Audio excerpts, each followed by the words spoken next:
right. Good morning, everybody. Today is Thursday, March 19th, 2015.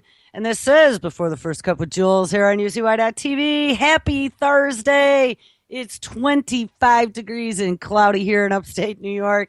Still, we have not seen much of spring, though we do have puddles in the backyard now. And I see about 3/4 of my lawn. So I guess that's a step up from where we were. Hope everyone is doing well this morning. I actually got a decent night's sleep, and I think we have 2 channels playing today mysteriously after everything went offline yesterday and a password changed on a server, and we came back up. I had 2 channels on my mixer. So the new mixer arrives tomorrow, supposedly. So hopefully we won't have this issue anymore. I don't know, kind of bizarro that it started back up again. But hey, so anyway, I am out on my Before the First Cup page where I put all my stories. Those stories all feed in underneath the Before the First Cup chat on the UCY website, ucy.tv/BTFC. You could catch all those stories there. I think I have like the last top 30 stories feeding in there. So we're going to continue a little bit from where we left off yesterday, and then I think we're going to make a little bit of a detour and take a look at some of the crap that Microsoft is working on here, kind of dovetail into this whole new digital reality that they're forcing us into.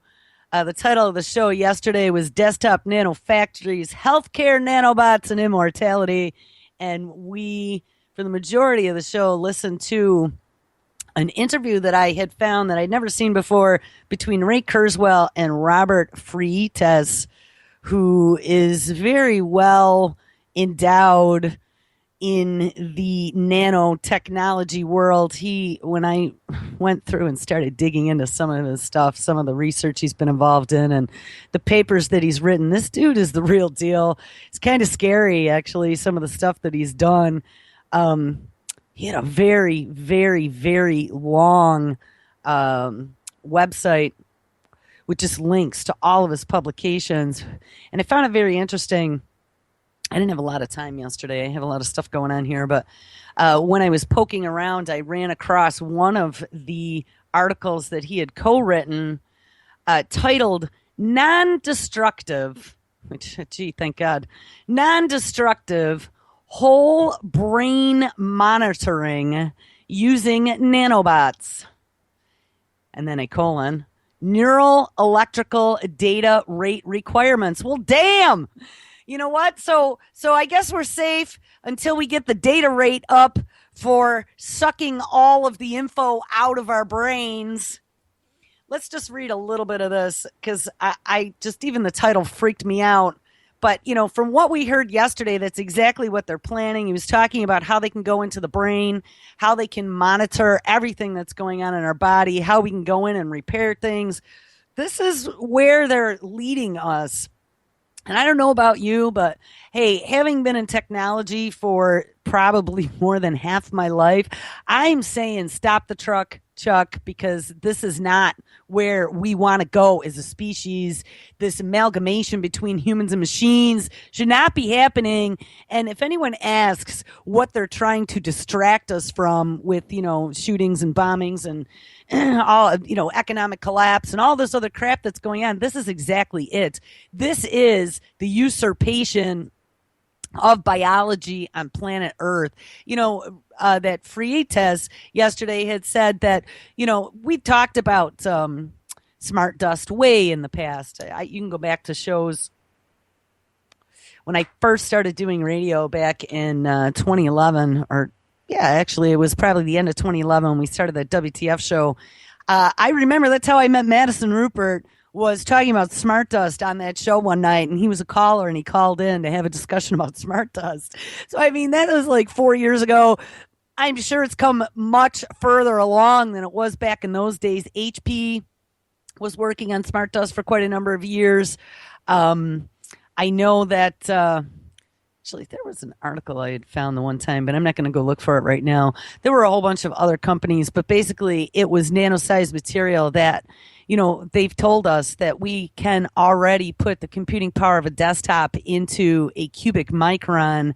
So, as they start releasing these miniaturized to the nth degree sensors, which is what they were talking about doing, into the atmosphere, they're going to be able to do exactly what Frietas was talking about in regards to being able to keep a lid on escaping nanotechnology, which it's going to be for way more things than that. But he had used the example of having to have sensors all over to be able to detect activity and heat signatures of these nanobots to ensure that any that are out there are ones that are supposed to be out there and not rogue nanobots.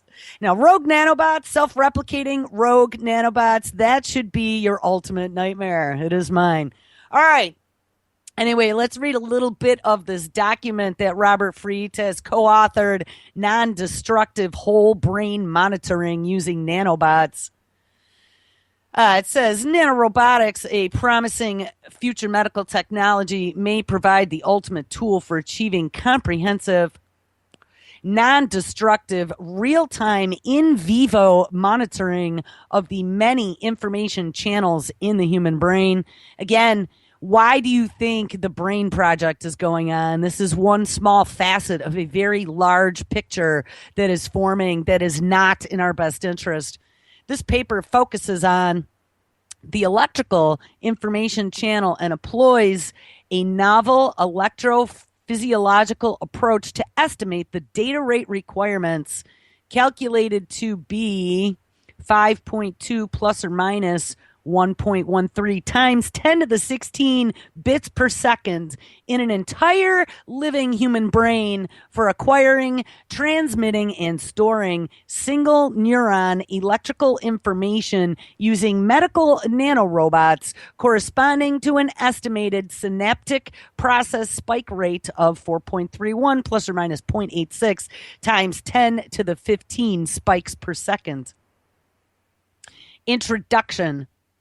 The human brain is the only body organ that cannot, even in principle, be transplanted from a donor without fundamentally altering the individual persona of the recipient. Unless, of course, we look back a couple weeks to the Italian doctor who said within the next 2 years we'll be able to do full head transplants. So don't worry about getting a brain transplanted. We'll just give you a new body in the meantime while we're waiting for the Terminator bots 2045 to appear that we can put your brain into. No worries. So, okay, if we change out the brain, it'll change the personality.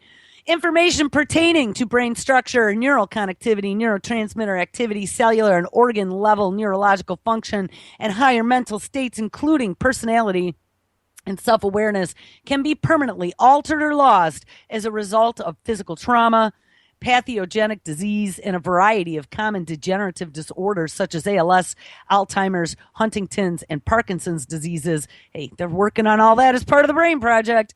Once destroyed, this information cannot even in principle be recovered using current techniques, thus permanently diminishing patient health. Well, that is why we're going to have someday the ability to upload ourselves and then re-download, according to Kurzweil. It must be a key goal of future medical technology to provide novel methods for non-destructively acquiring, transmitting, validating, and archiving comprehensive brain-related structural and functional information. Such person-specific information, once preserved, might subsequently be employed to analyze existing pathologies at a cellular detail and to devise appropriate therapies, and ultimately might be used to guide processes designed to restore the original state of the brain that existed prior to its pathological degradation. The emerging prospects of medical nanorobotics offers an ideal technology for monitoring, recording, and even manipulating many different kinds of brain-related information. Yes, the manipulating brain information we've already talked about pretty extensively in regards to DARPA and some of the research that they're doing with PTSD veterans, where they can remove traumatic memories and replace them with something happier. Again, we don't want to go there. I think I would rather live with some sort of PTSD than have someone poking around in my brain and manipulating my memories. If you follow that line of thought, just even around a corner, you're going to discover how disturbing that is. If they can go in with a couple flashes of light and make you forget all of the scandals that you just learned about this week, then nobody's going to be watching the watchers, and that's exactly what they want. I just actually saw the other day, and I'm really surprised that there hasn't been much coverage of this at all in mainstream. It was one short little article that came out of, if you can even believe it, USA Today, which, that's a national, very homogenized publication. Everyone in a hotel room gets one pretty much across the country. So, I mean, I would say that that was probably as mainstream as you could get. And they did a story the other day that the White House has now decided that they are not part of FOIA. And so they no longer have to respond to FOIA requests. So much for transparency. And notice how it comes right on the heels of the Hillary Clinton email scandal. Finding out also, I saw a story the other day that Eric Holder, come on, I forgot, criminal, bracket, criminal, attorney general, outgoing attorney general Eric Holder had multiple email accounts as well. And gee, is that not surprising? So, yeah, it'll be interesting to see what happens there. But hey, they can go in and flash the traumatic memories. You'll never have to feel trauma over Eric Holder, George Bush, Hillary Clinton, or any of the cabal that are out there. So, hey, this could be a good thing for those who want to just stick their head in the sand, drool at the TV, and not think about anything that's important. Anyway, we will continue. This paper previews a proposed new medical technology called neural nanorobotics or neural nanorobotics. Medical neuro nanorobotics may be capable of real-time monitoring of single neuron neural electric activity, local neuropeptide traffic, and other relevant functional data, and may also be able to acquire relevant structural information, including neuron surface features and connectome mapping. Now, we have briefly talked about some of the different, and I don't even know if I'd say briefly, it in spurts at different times. How's that? We've talked about all these different brain projects going on, and they are across the board in all the different universities, and a lot of the big tech companies are involved as well. National Institutes of Health, it's one big disgusting orgy. We have federal funding sprinkling all over, DARPA money. This is all about the brain, cracking the mysteries. It's the last bastion of freedom, being able to think what you want to think without being made to think something, being able to have your own private thoughts. Hey, you can think anything you want to think as long as you don't act on it. Whether it's good, bad, or indifferent is what counts. But your brain is where you still have the freedom to scratch out ideas, to look at consequences, and then to make decisions, whether or not they're right or wrong. What they're talking about in this paper is the beginnings of the thought police. I don't even know how to express my anger over the fact that they literally want to get this shit into our bodies and be able, of course, it's always going to be under the guise that we're going to help some poor desperate person who's been brain injured or has some horrific disease that, oh, we don't know how they got the disease. No, it doesn't have anything to do with the poisons you're feeding us in our food, air, or water. No. They just mysteriously appeared, but they want to get in there and be able to monitor everything you think, you say, you do, you breathe, you eat, you go, you touch. How is this even being allowed? In the name of medicine. Shame on you. Anyone who is involved in the medical or the engineering community that is involved in this shit right now should be ashamed of themselves. They are selling the human race down the river to be combined with some sort of freak show. This cannot be allowed. There's going to be no escape either. I mean, if you listen to Drexler and then Freitas yesterday, this shit is already in development. They're already doing all kinds of testing. We found out it's already in our food, nanotech in our food. Medical robots line right up. We're going to cure your cancer. That's the dangling carrot to bite on. But remember, that carrot is poisoned. All right, let me let me find out where I ended up here. All right. Non-destructive whole brain monitoring would be enabled by the coordinated activities of a large number of cooperating nanorobots. Yes, probably cooperating in a swarm fashion. When coupled with single cell repair capabilities, advanced medical nanorobotics provides the ultimate technology needed to treat Parkinson's and Alzheimer's diseases, other brain-related neurodegenerative disorders, epilepsy, dementia, memory and sensory disorders, spinal cord and neuromuscular disorders, pain and toxic disorders, and a wide variety of traumatic injuries to the brain. Now, as we move to a society, an Agenda 21 society, a carbon credit society, a climate change society, all of these buzzwords that they're pounding into our head. There are too many people on the planet. We're out of resources. We have droughts. We have crop failures. There's not enough food. There's not enough land. Well, you're going to have to, at some point, give yourself up for the good of the many.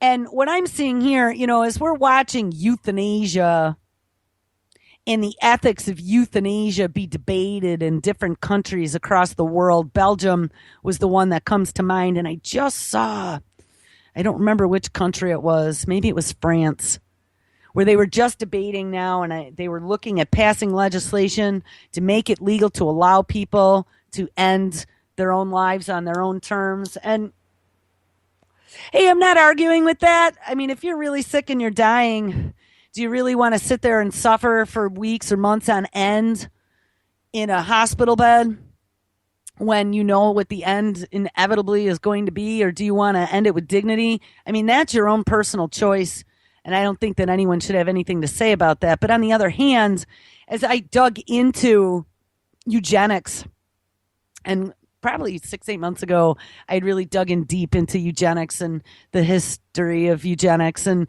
some of the programs that have gone on and this whole social engineering and different populations that have been targeted historically.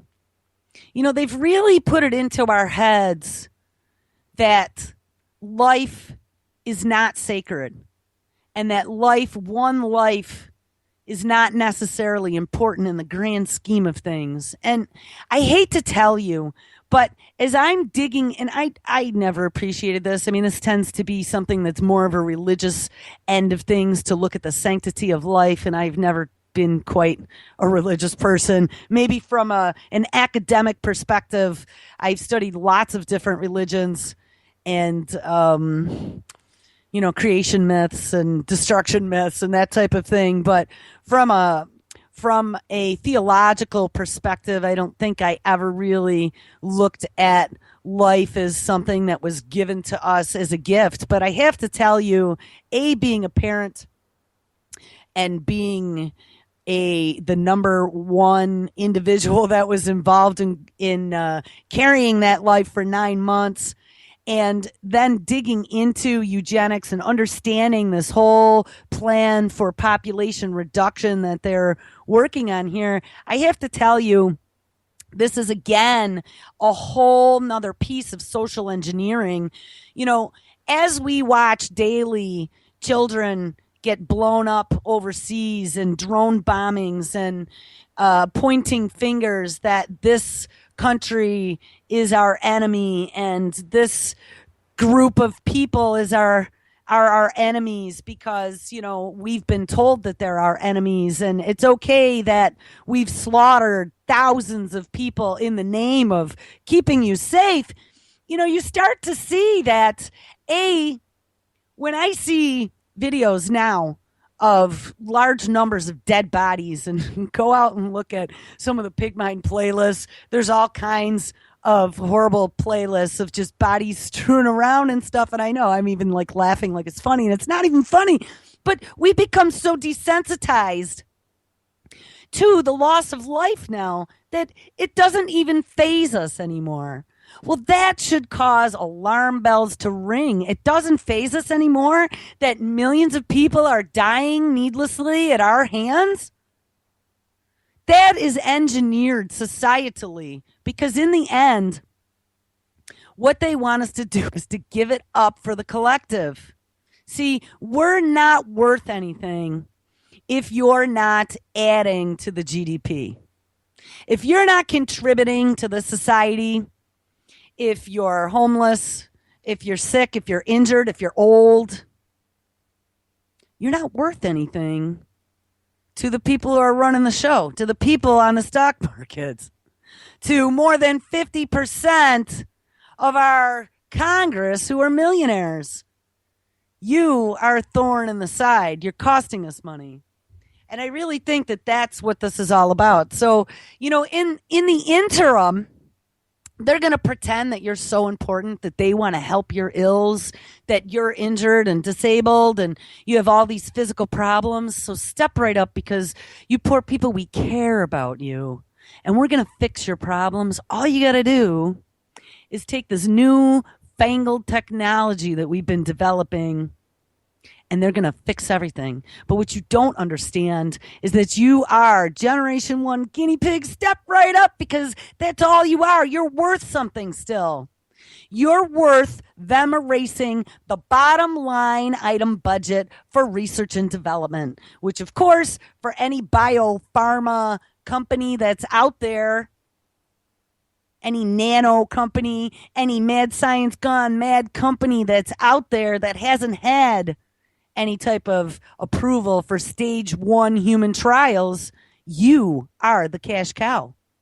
We had read back a few months ago, we were looking at some of the pharma companies as to how much they spend in their yearly research and development budgets. And for some of those companies, it was trillions. So guess what? If they don't have to set aside that money anymore because they have all kinds of hurt and injured people lining up, the desperate, the indigent, the mentally compromised individuals that want to find their old life and have some help, hey, you guys are exactly who they're looking for. Beware. I would say, I don't know. If it was me, I'm going to say, let me just go naturally. But I will guarantee you that there will be many, many, many people out there that would be more than willing to try to get it back. And I don't know, this is a very large ethical discussion, because if they could get you back to where you used to be, that would be a wonderful thing. But like one of the things that Freitas mentioned yesterday is, at what point are you no longer human? As they put these millions of nanobots into your body to go through and alter you, inject things into your cells, comb your cells. I mean, he even said that they can go through every cell in the human body. They can go through and swap out proteins. Kurzweil rubbing his hands together with his evil scientist look on his face. Can we replace the nucleus of a cell? I mean, this is all coming to fruition. All right. Non-destructive whole brain monitoring would be enabled by the coordinated activities of a large number of cooperating nanorobots.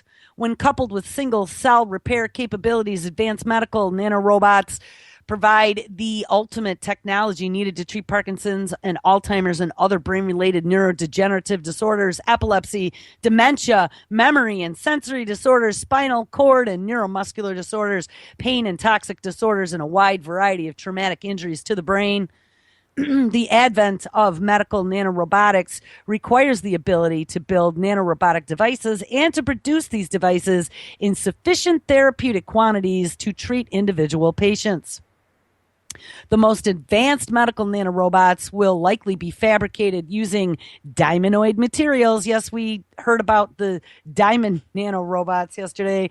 And these materials provide the greatest strength, durability, and reliability in the in vivo environment. So there you go. That's why they decided to go with diamond versus graphene, silver, or gold, which are some of the other materials, or silicone, silicone.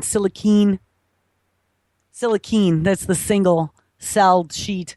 That's why they're going with diamondoid substances versus any of these others that they've been using in the nano world.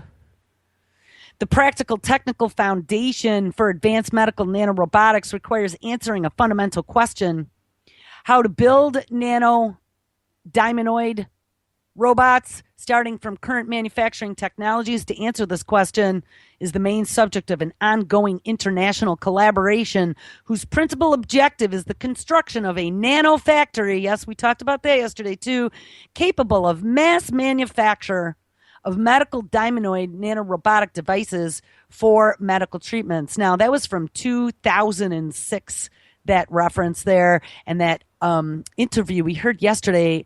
I was able to, I think it was from at least 2009, just based upon some of the dates they referenced in there. So here we are 5-6 years later from that interview. I mean, you got to believe we heard a clip yesterday. They were just getting ready for human trials for nanorobots to treat cancer.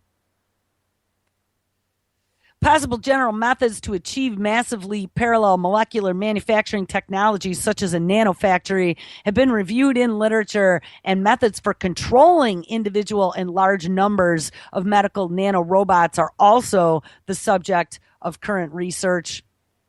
And Freitas had talked about them building software. They were actually going to run a little program inside of you. And we know, too, that the Weiss Institute at Harvard, where they've been working on the RoboBees and any of these other little micro air vehicles, these mini drones. That's one of the things that they've been working on, is swarm technology for these unmanned robotic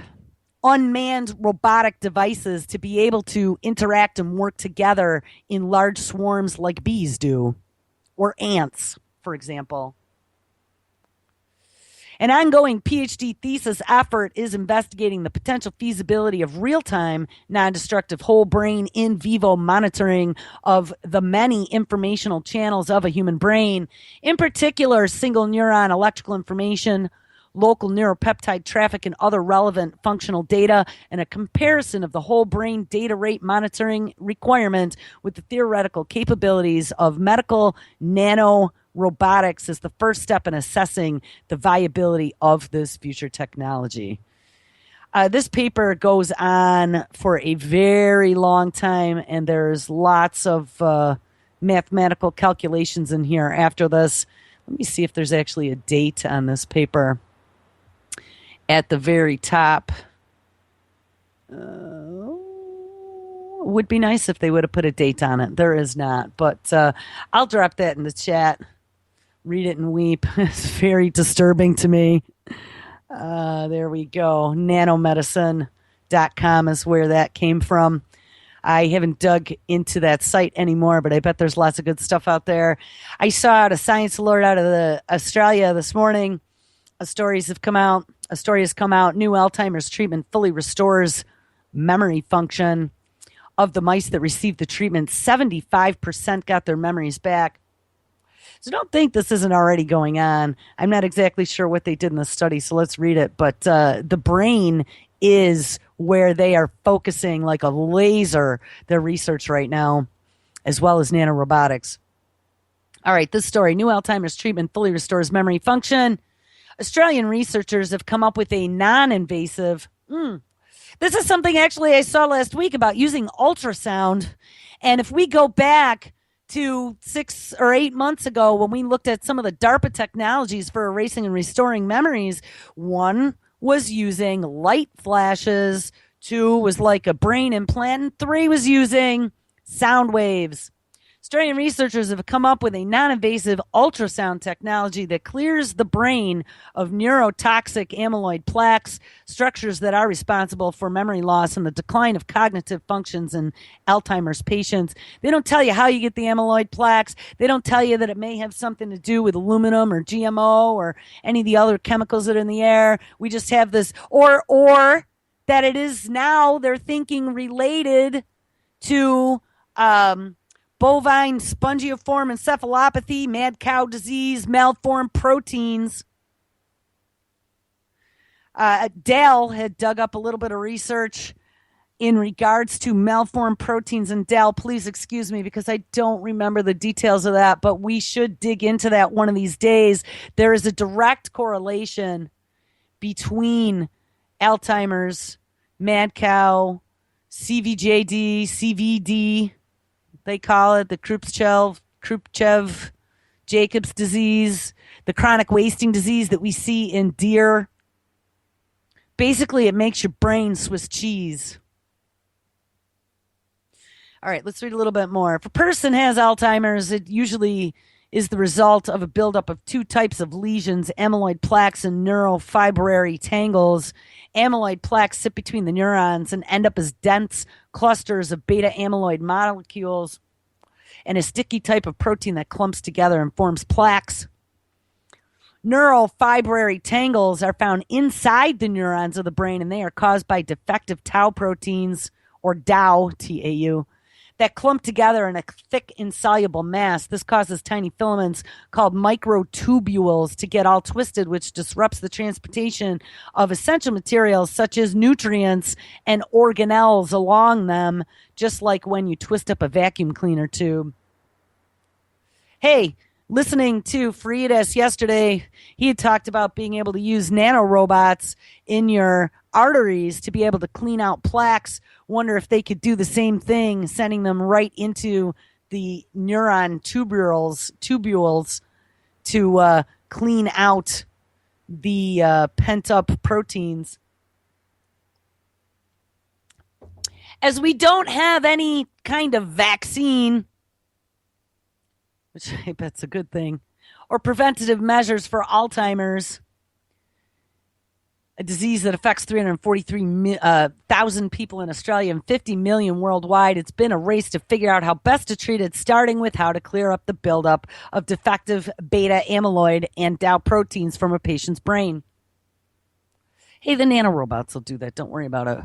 Now, a team from Queensland Brain Institute at the University of Queensland have come up with a pretty promising solution for removing the former. Published in Science Transitional Medicine, the team describes the technique as using a particular type of ultrasound called a focused therapeutic ultrasound, which non-invasively beams sound waves into brain tissue by oscillating super fast. These sound waves are able to gently open up the blood-brain barrier. Now that's frightening. Which is a layer that protects the brain against bacteria and other horrible things, and stimulate the brain's microglial cells to move in.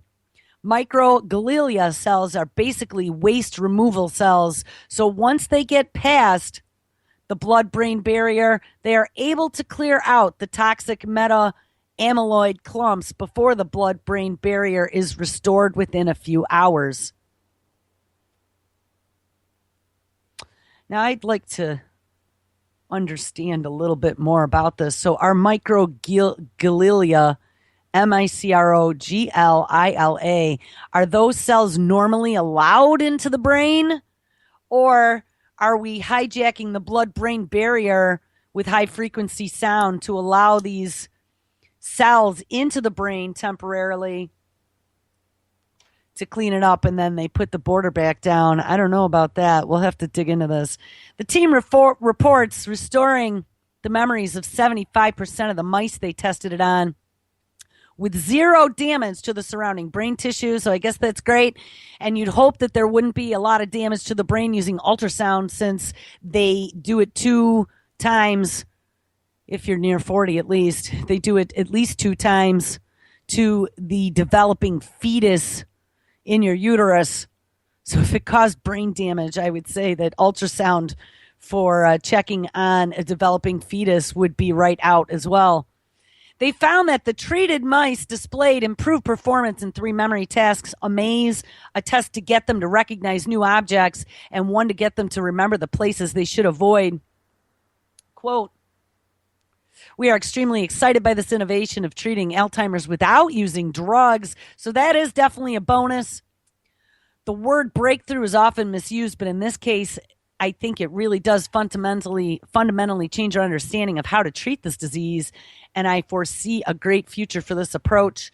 The team says that they are planning on starting trials on higher animal models, such as sheep, and hope to get the human trials underway in 2017. Now, with this huge explosion of 50 million people with Alzheimer's worldwide, what a ripe, juicy financial marketplace that is to put your research. And if we start digging into the cause of Alzheimer's and how, hey, we don't really know how it gets here, it makes one wonder if this, again, isn't one of those manufactured illnesses that they knew was going to happen over a generation, that now, we can do the problem, reaction, solution. And it also greases the skids for all kinds of money to be pouring into brain research. There's an interview here. I don't know how long this is. We can click on this really quick. I would be interested if it is only a minute or two in hearing what this dude has to say, but I don't even know. It's not loading. So we're not going to hear the interview. I think that's enough right now anyway, because I want to jump into some stuff about Microsoft. So as we're looking at this takeover, actually, let's go to Google first.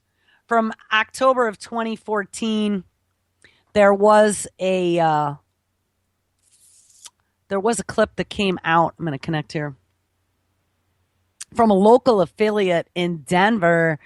And I don't know if I actually saw a clip on this, but we had read a story about Google and their 100 scientists that they employ working on nanorobotics to put into the bloodstream, give you some sort of little wristband where they can report back to, and these nanobots would be like your little Star Trek doctor in your bloodstream, diagnosing and fixing any problems and diseases. Well, this local affiliate back in October of 2014 comes out about Google's announcement of their nano pill. So let's see if we can listen to this for a second. Oh, hold on, it's on mute. Here we go. Get right over now to digital producer Ryan Trunier with some amazing news from Google. Ryan?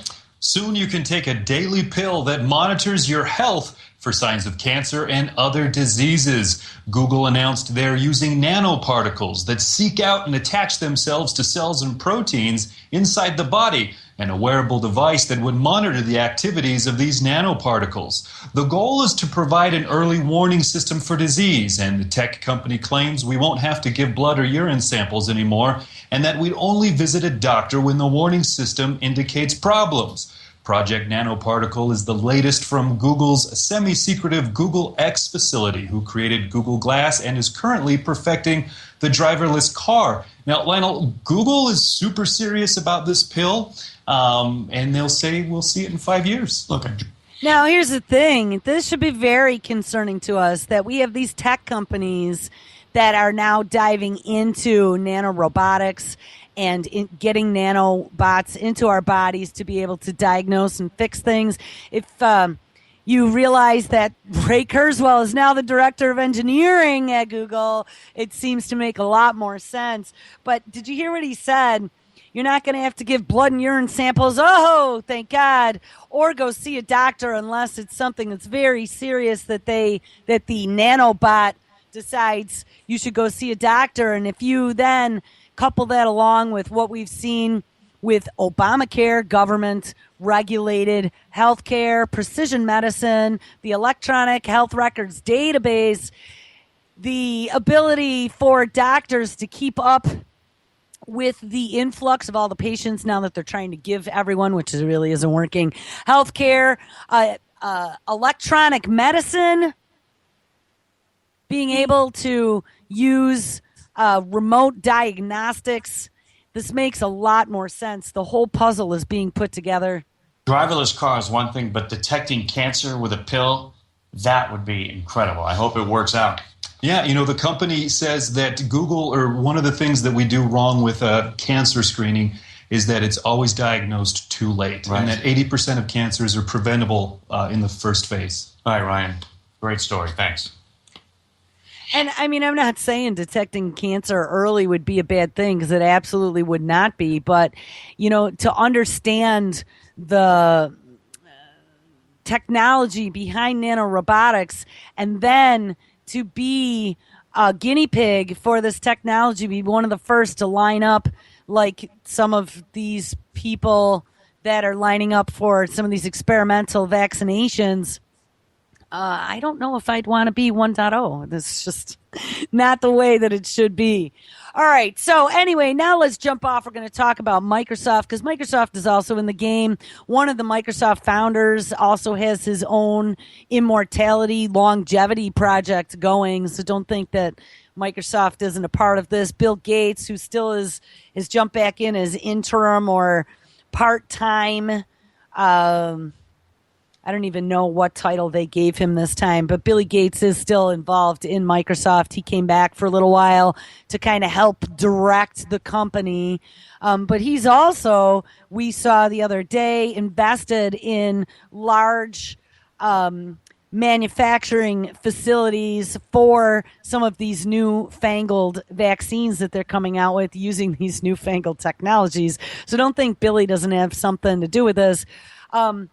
We've talked about the Internet of Things. The Internet of Things is involving many of these tech companies.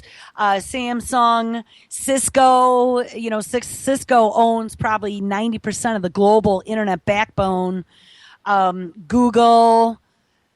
The Internet of Things is going to be able to put not only every device that's out there, including your dishwasher and your microwave online, but also eventually it's going to be your cells that are going to be online as well. So this weird video came out yesterday, because poor Microsoft, they're getting rid of Internet Explorer, I saw, and Office, which was their big moneymaker globally, worldwide for many years, is going to a software as a service model. Now, remember, Microsoft ties right into this. We talked about the antitrust lawsuit way back when Billy Gates bent over to the feds and gave all the backdoor keys to the surveillance state, and poof, the antitrust lawsuit that was threatening to break up Microsoft as a monopoly just mysteriously went away.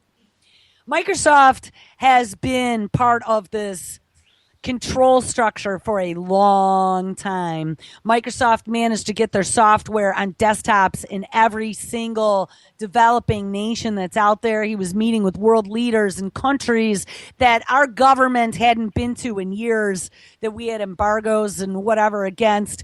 And Bill Gates was shaking hands with world leaders back in the mid-90s. So let's listen to this. It's titled, and it's all about money, people. Can Microsoft make money off the Internet of Things? So, this, even connecting your brain to the network, is what it's all going to be about. Artificial intelligence, supercomputing, cloud computing. Your data is going to be extracted and nothing will be yours anymore.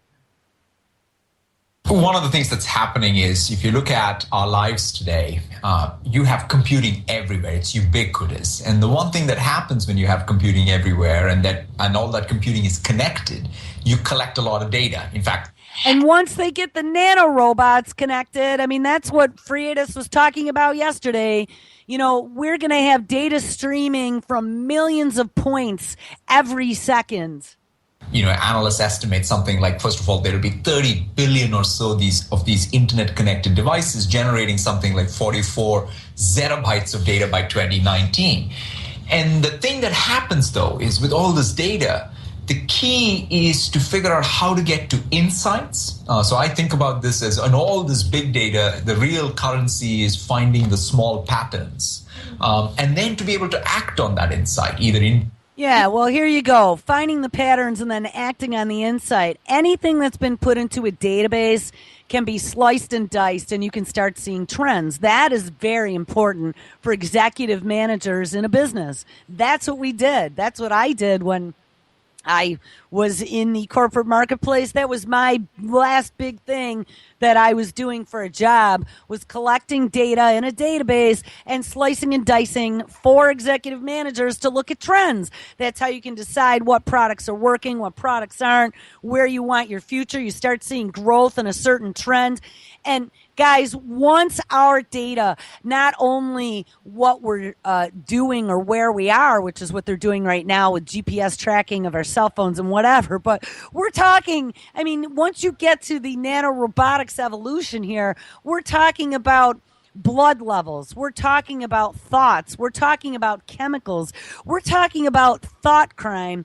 And when you equate this then, and we're going to take a look at Microsoft's Cyber Patrol division, they also have one at the NSA that Keith Alexander was instrumental in creating. The FBI is on board. Your alphabet agencies are all doing this already, but not at a cellular level. But hey, we've already established that's coming. This is the huge danger. This is where we have been completely 100% trapped in this net that they are pulling the drawstrings and they're just about closed, people. Individually or at an organizational level or even these industry business processes. If I'm a client, what am I buying from you? Am I buying a suite of applications? Are we talking about services? For us, it's actually, we think about empowering individuals, organizations, and even entire industry. So if you are an individual, so you could say, for example, get Microsoft devices, either a phone or a PC, and you're going to have an intelligent agent. In our case, it's called Cortana. This intelligent Cortana. Like the cortex, an intelligent agent on your computer. The agent or the assistant or personal assistant is going to help you leave meetings on time so that you can catch your flight. It'll help you reschedule your date. So things like that individually, as well as if you're an organization, we have tools in Office and Office 365 where you can discover the information. And one of the tools that we actually launched today is something called Power BI. It brings all of the data that you have into your fingertips so that you can make decisions and you can gain insights. Is that enough of a business to replace the cash cow that was Office? Is that what the replacement is going to be? See, for us, if you look at through any of these changes in computing paradigm, today we're talking a lot more about it's the mobile experiences. It's not about just one single mobile device. It's in fact, I have multiple devices in my life and you want to be able to have your data and your applications roam through all of that. And that's what the future of Windows is. Office is no longer just about Word, Excel, PowerPoint everywhere. It's about these new capabilities. So that's the way we are driving our business going forward. Yes, the new capabilities to scan everything you're doing, to look at your calendars. And this is the next step to this augmented cognition that SLC had dropped us a TED conference video on like 6 months ago. I mean, eventually it's all going to be in your head. It's going to be in your lenses of your eyes where you can blink and you'll be able to see where your next meeting is. The digital assistant will be making decisions for you as part of this augmentation. This should be horrifying. I do quite well on my own. I don't need some computerized artificial intelligence telling me what I should be doing next. Sounds like there's a big focus on productivity. Is that fit in with being an innovative consumer brand? Like, where does gaming fit in with that, for instance? Or are these gaming she starts talking about? Now, remember, too, we've discussed gaming at length. Gaming was a way to be able to pull many of our children into this alter world, to be able to bleed between the physical reality and the matrix reality, to be able to stimulate that part of the brain that they love to dangle the carrot at, that addictive part of the brain that produces the dopamine, the adrenaline, the serotonin. It's the way to control people. So the fact that she mentions gaming, and gaming is a part of the Internet of Things, it's helped create an entire generation of drone pilots. I mean, thank God, here we go. different sort of portfolios? I mean, gaming is one category that we have. Obviously, with Xbox, have a great brand, and PCs. In fact, 10% of the PCs are bought for gaming. So we are in gaming for gaming's sake. But the rest of the company is all focused on productivity and platforms. And productivity, to me, has very broad and deep meaning. It's not just about work, as I said, because for us, you and I, even managing our schedules, managing our time in our overall life is as important as what it is to have a very successful meeting or a conference or what have you.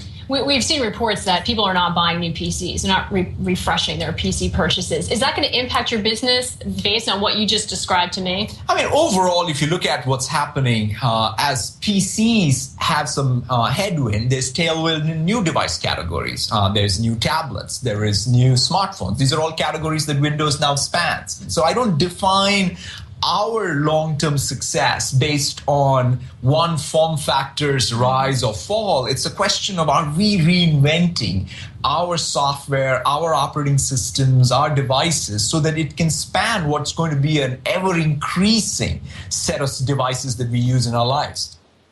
Yes, an ever-increasing set of devices that are going to be infiltrating our lives is the way he should have termed it. So now let's look at the Microsoft Digital Crimes Unit. Protects us inside and out from various cybercrime activities. And we should be just bowing to Microsoft because we need to be kept safe.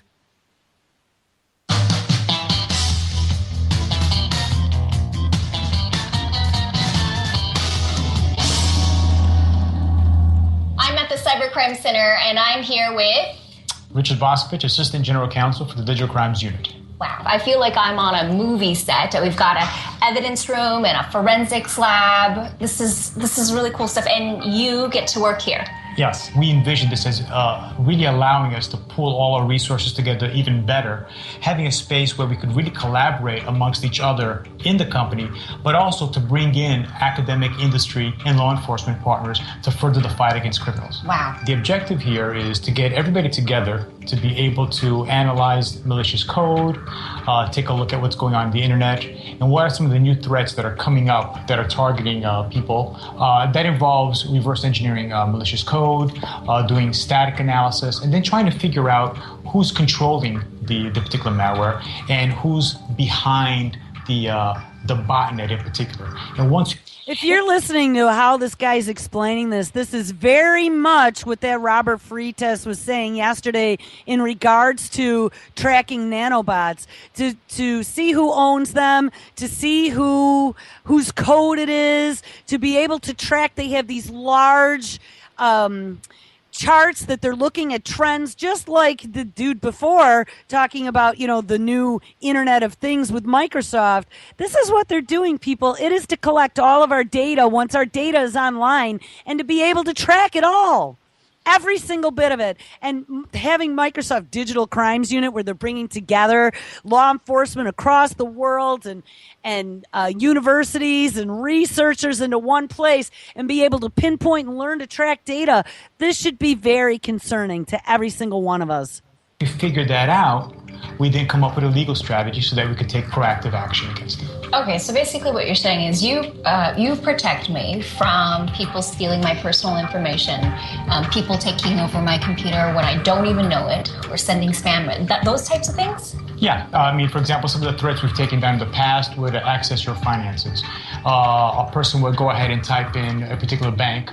They would think they'll be doing a banking transaction, when in reality, all of their information is being captured and then being sent back overseas to a cyber criminal. All right, so I'm going to stop here because he just goes in and talks about all kinds of horrifying crap that they're going to do. But as far as tracking us, I got to find, though, this last... I thought I posted it here, but I didn't. Let me find this last clip that came out this morning. So they're going to be able to track people who are stealing your information, find out where it was passed back to. Here it is. and getting into your computer without you knowing. There was something that came out of RT yesterday, and really quick, I'm going to see if I can play this. I'm going to skip past her Saturday Night Live-esque intro because I want you to hear this. So, yes, we're worried about cyber criminals, but who's the actual cyber criminal? Skip. It was recently discovered that the NSA has been hiding malware in computer hard drives, giving the agency unprecedented access to everyone's computers, whether they're connected to the internet or not. So the NSA can spy on the majority of the world's computers now, and that's pretty crazy, which is why the next part of the story is extra wacky. The researchers who discovered the NSA malware also published a list of the URLs that the malware uses to connect back to the NSA. Now, they could have used any domain they wanted, right? They could have just made up strings of random letters and numbers, making it look like gibberish, but they didn't. They actually registered domains to use for their malware, over 100 of them in total, with really, really stupid names. Some of my favorites include thesuperdeliciousnews.com, businessmadefun.com, housedman.com, suddenplot.com, webbizwild.com, and forboringbusinesses.com. Those are just weird and funny. But they also used a whole bunch of domains that sound like legitimate businesses, like advancedtechnology.com, adservicestats.com, and customerscreensavers.com. And now that the URLs have been compromised and the NSA can no longer use them for their little spy party, there's a chance that they'll just let them go up for sale. Wired magazine got an expert to estimate the worth of the NSA's URLs, and they came up with a total of about $200,000. But by far, the absolute worst URL of the bunch, the one that leapt out to me from the list as the absolute craziest, is IslamicMarketing.net. Yeah, the NSA actually owned the URL IslamicMarketing.net and then used it to spy on people's computers. They actually had the audacity to secure and then use a domain with the word Islam in it to connect to spying malware. So there you go. So the criminals that are spying on you is the NSA. All right, guys, this show's about over. Make sure you stick around tonight. It's Thursday night. We got Kevin Blanche maybe live up next. Chuck Ocelli live at 6 p.m. Eastern. Hal Anthony's show from this week starting at 8 p.m. Eastern. Double Cross with Drew and Chuck live at 10. And Anti-Media Radio with SM Gibson at 11. All right, guys, everyone have an awesome Thursday. And I will catch up with you tomorrow. Take care.